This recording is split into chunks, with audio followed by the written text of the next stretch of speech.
Cette œuvre monumentale, c'est l'un des tableaux les plus célèbres d'Henri Matisse. Il s'appelle La Danse. En 1932, le peintre y travaille depuis plus d'1 an. Il pense l'avoir presque terminé. Mais il est soudain gagné par le doute. Il interroge alors son commanditaire en se demandant s'il n'a pas fait une erreur considérable dans les dimensions de son œuvre. La réponse survient le jour même.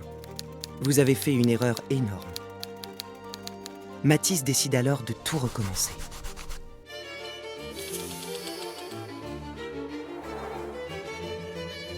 À 60 ans, Matisse commence à être reconnu internationalement.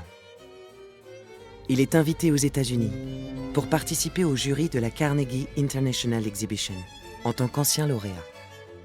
À peine arrivé sur le sol américain, il envoie un télégramme au collectionneur Albert Barnes pour lui proposer une rencontre. L'homme détient l'une des plus importantes collections de Matisse au monde. Quelques jours plus tard, le rendez-vous est pris. Les voici côte à côte, à la Fondation Barnes, près de Philadelphie. Matisse retrouve là-bas ses œuvres, dont certaines qu'il n'a pas revues depuis plus de 10 ans. Elles sont entourées de toiles de Picasso, Cézanne, Renoir et d'autres. Durant la visite, Barnes propose à Matisse de peindre une décoration pour la salle principale de la Fondation. L'espace est colossal. Plus de 13 mètres de long, 3,50 mètres de haut. Il est scindé en 3 alcôves, situées en hauteur en contre-jour et entourées de chefs-d'œuvre. Malgré ces difficultés, Matisse accepte de relever le défi. Il se montre enthousiaste et se dit rempli d'espoir et d'entrain. Les deux hommes conviennent d'une somme de $30 000 pour un travail qui doit durer environ 1 an. Matisse a carte blanche.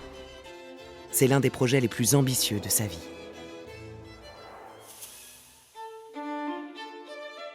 De retour à Nice, il fait des premiers dessins. D'emblée, le thème de la danse s'impose à lui pour cette œuvre gigantesque. C'est mouvementé, c'est expressif, c'est rythmique, ça correspond à une musique que j'aime bien. C'était particulièrement à moi, cette danse. Matisse avait déjà exploré ce thème. En plus petit, dans Le Bonheur de vivre, un tableau réalisé 25 ans auparavant. Et en plus grand, quelques années plus tard, en se concentrant sur le détail de la ronde des danseuses pour en faire son sujet principal. Cette fois-ci, ce sera en version monumentale, avec des silhouettes qui débordent de la toile et donnent l'impression de jaillir hors du tableau. Il a surtout fallu que je donne dans un espace limité l'idée de l'immensité.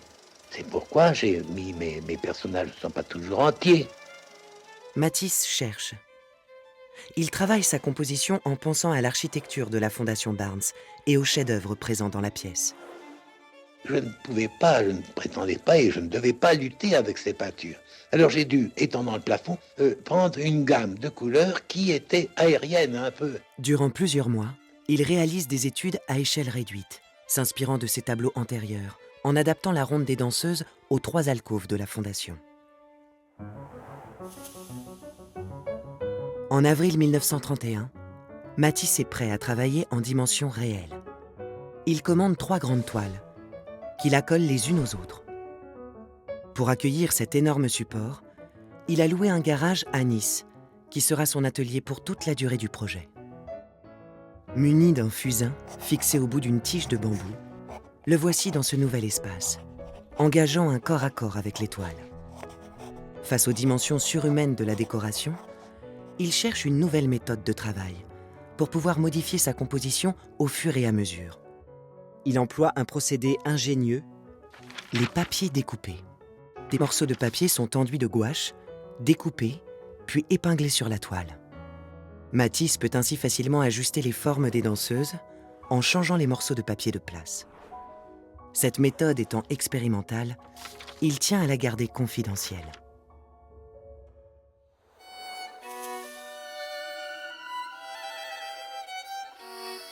En février 1932, après de longs mois de travail, et alors qu'il pensait avoir presque terminé, Matisse se rend compte d'une erreur de dimension. Dans sa composition, la taille de la base des pendentifs n'est pas bonne. Ceux de la Fondation sont en réalité 2 fois plus larges. Barnes se montre profondément affecté par ce contretemps. Il déclare qu'il s'agit de la plus grande tragédie de sa vie. Matisse, lui, ne se décourage pas. Au lieu d'ajuster la toile en cours, il décide de recommencer entièrement la composition.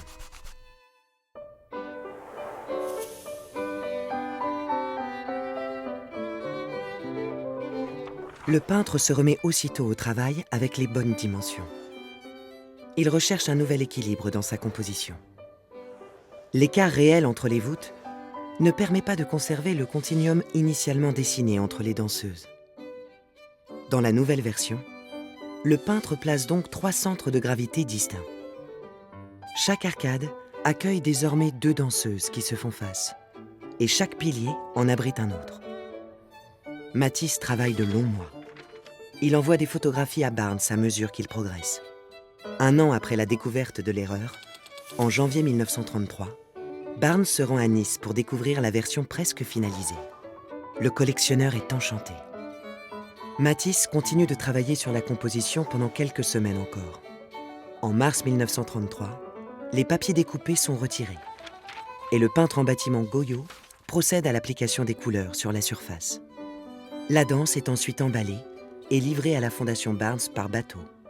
En mai 1933, elle est installée à la Fondation sous l'œil attentif de Matisse. Nerveux et épuisé par ses années de travail, le peintre fait un malaise pendant l'installation.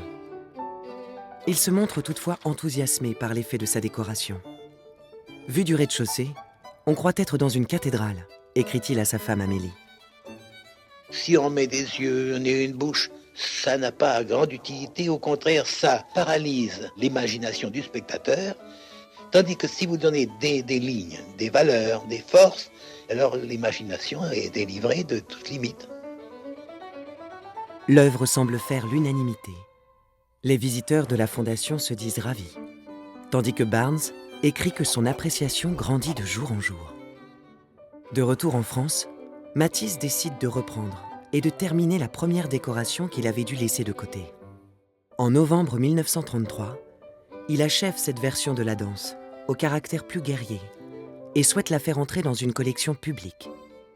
Elle est finalement acquise par la ville de Paris en 1937 pour le musée d'art moderne, qui est en train d'être construit à l'occasion de l'exposition universelle. Les années s'écoulent, et en 1992, une autre version de l'œuvre est retrouvée, la danse inachevée. La toile, remplie de trous d'épingles, a servi de support pour la première version de la danse. Le musée d'art moderne décide de l'acquérir et inaugure la salle Matisse. Les 2 œuvres y sont aujourd'hui toujours accrochées. La danse du Dr Barnes est elle aussi toujours visible à la Fondation. De cette commande unique, passée en 1930, sont donc nées 3 versions distinctes de la danse. J'aime beaucoup la danse.